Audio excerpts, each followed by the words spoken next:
Good evening. Good evening. I am Patrice Walker. I am the Chief Medical Officer for Atrium Health Navicent, where we have our flagship hospital located in Macon, Georgia, but we also have a critical access hospital and a small acute care rural hospital. Not only am I Chief Medical Officer, but I'm also an OBGYN, and certainly in that specialty, we have been getting sued long before it was the sexy thing for everyone else. So my perspective comes from both hats. At the end of the day, the current medical legal climate in Georgia is causing physicians to change their practice patterns, and I see that every single day in my facility. And what I mean by that is there are some things that are more subtle than others. For example, I may have a physician who orders low-value testing just to be on the safe side. I may have a physician who keeps a patient for an additional day just to be on the safe side when all other evidence-based practices say the test is not necessary or the patient can go home. Yet we have physicians who feel the pressure of needing to do these additional things based off of their risk aversiveness. And those are just a couple of examples of what we see every day. And ultimately, these things are affecting access to care for patients, because if we're keeping patients longer for a test or a study, then that means right now one of the patients in our emergency room is waiting for a bed that I don't have to give them because there's a patient already in that bed.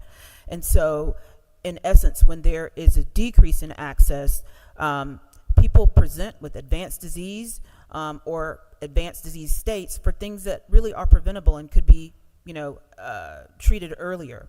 That means for OB patients, they may show up with limited or no prenatal care so that fetal anomalies or complications of pregnancy are missed. And we cannot expect to improve our maternal morbidity or mortality numbers without solving access to care in rural or underserved areas. In addition, our flagship hospital is a teaching hospital. And so my lived experience, as opposed to some of the opposition testimony that you heard today, is certainly that our medical students and our residents are including the malpractice climate in Georgia as part of their rationale for whether they will or will not practice here in the state of Georgia. Is it the only reason? No, it's certainly not. But I think it's on the list, and we really cannot ignore it. And as far as the people in this room, that's one thing that you have control over. You may not have control over the fact that they're also looking for competitive pay because they have a lot of debt. They're looking for lifestyle flexibility. They're looking for the ability to, practice the full scope of medicine. But you can and do have the ability to impact their risk as far as the out-of-pocket cost to them and their employers, like our health system. And so I really want us to make sure we don't get distracted and focus on what you do have the ability to control here. And that is, I fully support this bill, and I think that this bill will help retain physicians to practice here in the state of Georgia. Thank you, Mr. Chairman. Thank you, Dr. Walker, for being here. I think you said, and if you didn't say this, just let me know if you agree, that people sometimes present late for, like, if they delay care, they're going to be more sick, if that's a word, sicker. And do you agree that sometimes people delay care because they don't have insurance? That is one reason, but really my point here is that so access is already an issue, and yes, it may be because they don't have insurance, but also I think it has to do with whether they have insurance or not. Are there physicians in their community that can provide them care? So it's one thing to have insurance, that's something, but if you have to travel a long distance, if you have to miss work, if transportation is a barrier, that insurance is just one piece of what you need. So my point here is that it's more than just having insurance that affects someone's access to care. They need to have access to a physician and a clinic to get that care at. Sure, but that's a big part of it, and we've got a lot of uninsured people in Georgia. Have you been down here advocating for increased coverage, expansion of Medicaid, things like that? Yes, expansion of Medicaid is certainly controversial. I would like for there to be access to coverage in whatever form. I think that can look a lot of different ways.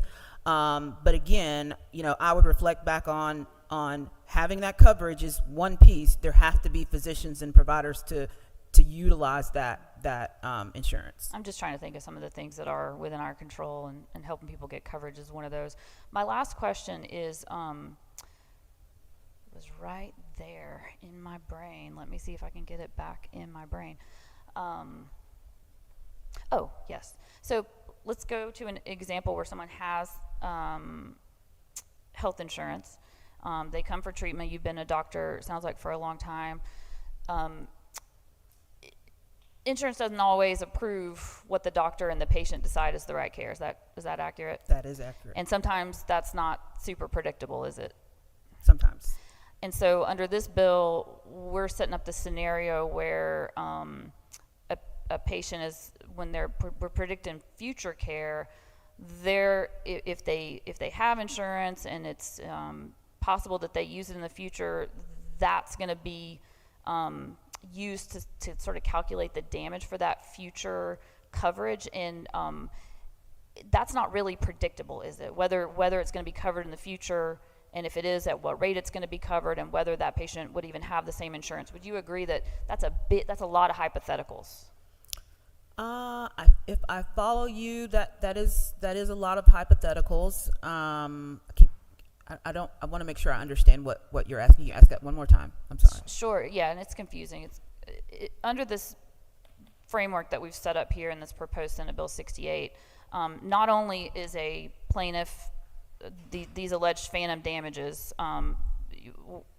you and other proponents of the bill are asking that the amount that gets claimed for past medical damages is the amount actually paid, not the amount billed.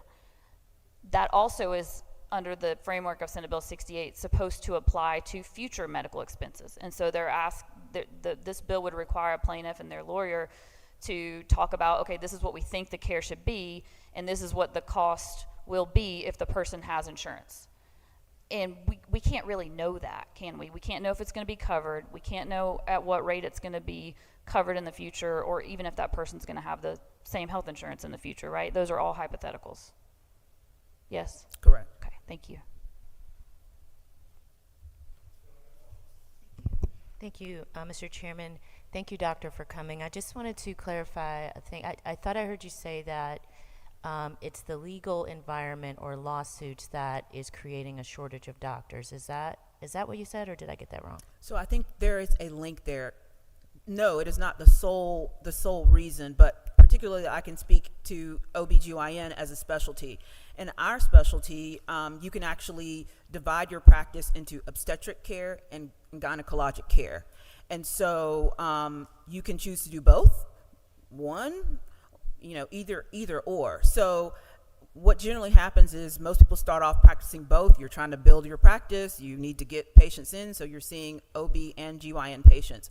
Over the course of the career, particularly as you get towards the end of your career and their lifestyle is challenging, a lot of physicians choose to stop doing obstetrics, and so they are able to continue just doing GYN. I think the current climate is allowing people to make those decisions, or forcing, I would say, some people to make those decisions sooner rather than later if they can financially, afford that.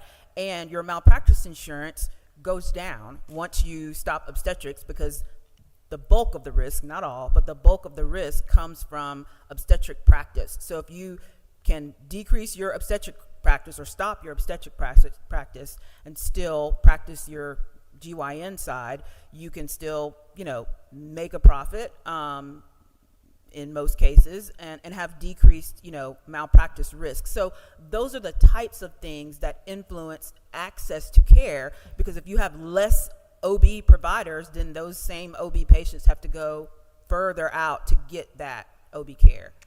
Okay, I thank you, and I think that's what you're saying is that based on your experience, because my understanding of the studies, and if you're familiar with them, you can tell me you're familiar or not, is that the rationale or the reason why these shortages are occurring, it's based on a very complex number of factors. One, to include an aging population and increased demand for health care. Increasing older adults require more health care, greater demand for physicians, baby boomer retirement, increased lifespan, physician burnout, healthcare workforce issues, limited training capacity, residency caps as it relates to Medicare and Medicaid, specialization. Many medical doctors choose to specialize, which can exacerbate shortages in other essential areas. Rural areas, many physicians prefer to work in urban areas, leading to shortages in rural areas. We get the point. Cost of medical education, student loan debt. Would you agree that those are the things that the studies have found, which are the rationale or the basis why we are across the nation experiencing doctor shortages?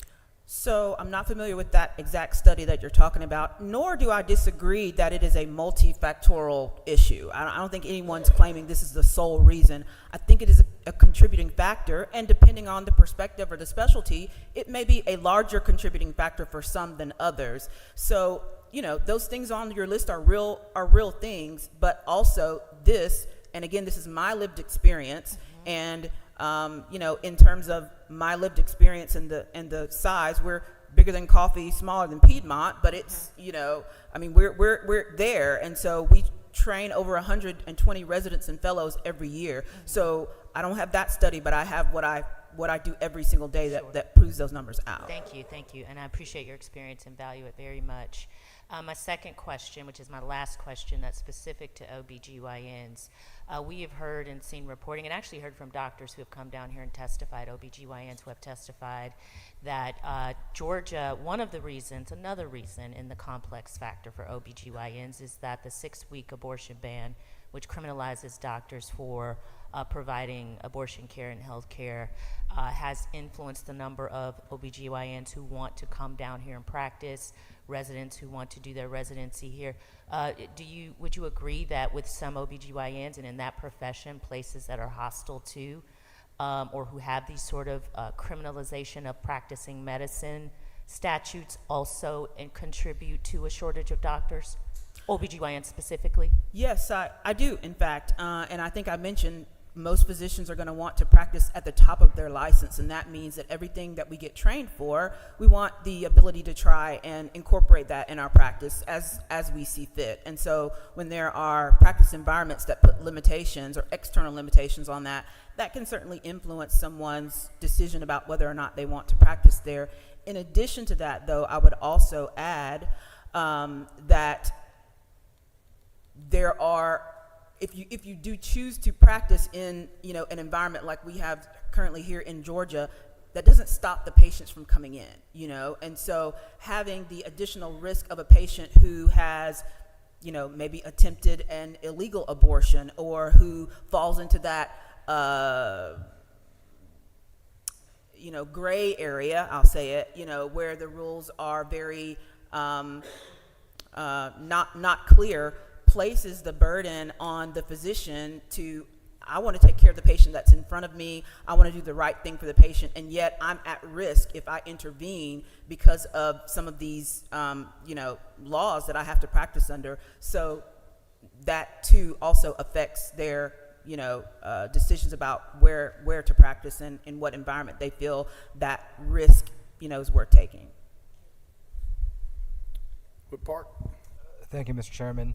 Especially as a hospital kind of between the sides of Piedmont and Coffee Regional, could you speak to, again, the impact of uncompensated healthcare costs versus your insurance costs? Which places a greater strain on your hospital?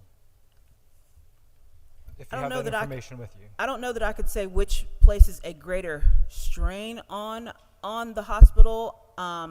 In terms of our uncompensated care, I can tell you that for our system, we have about $248.3 million per year in uncompensated care and other community benefits. There's an other bucket, but and that breaks down to about $680,000 per day.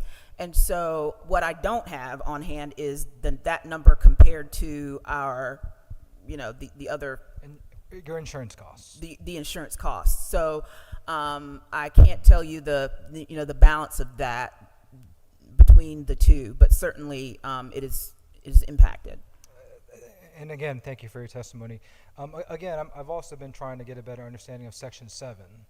I know there's a lot of legalese in here, but if Section 7 said that Medicare and Medicaid patients could only get catastrophic care or health care in emergency rooms, would you still support this bill, or would you want to see an amendment? I mean, like others, I don't know that I can speak specifically to Section 7. I feel like we all need to go home and study Section 7 a little bit more. Again, like my colleague has said, we want to provide care to everyone, and we will. We're not going to turn patients away. I would go back to the statement that I have already made in terms of someone simply having insurance coverage is not the end-all, be-all. What we see is that is, having something is better than nothing, but ultimately there's a what is the quality of that, of that insurance coverage. So to say, if all they have is catastrophic insurance, is that good enough? I mean, I think that really undervalues or it really minimizes the totality of it's part of a bigger conversation, I guess is what I'm trying to say. Without a doubt, I think any access to healthcare is better than any, including with respect to emergency room services. But of course, it's also a matter of preventative care and the health outcomes of patients, in which, unfortunately, given having one of the highest uninsured rates in the country, based on decisions that this body has made that we otherwise had control over, something to certainly address more. And again, hopefully, we'll have some more information about that Section 7. Thank you. Thank you. Thank you.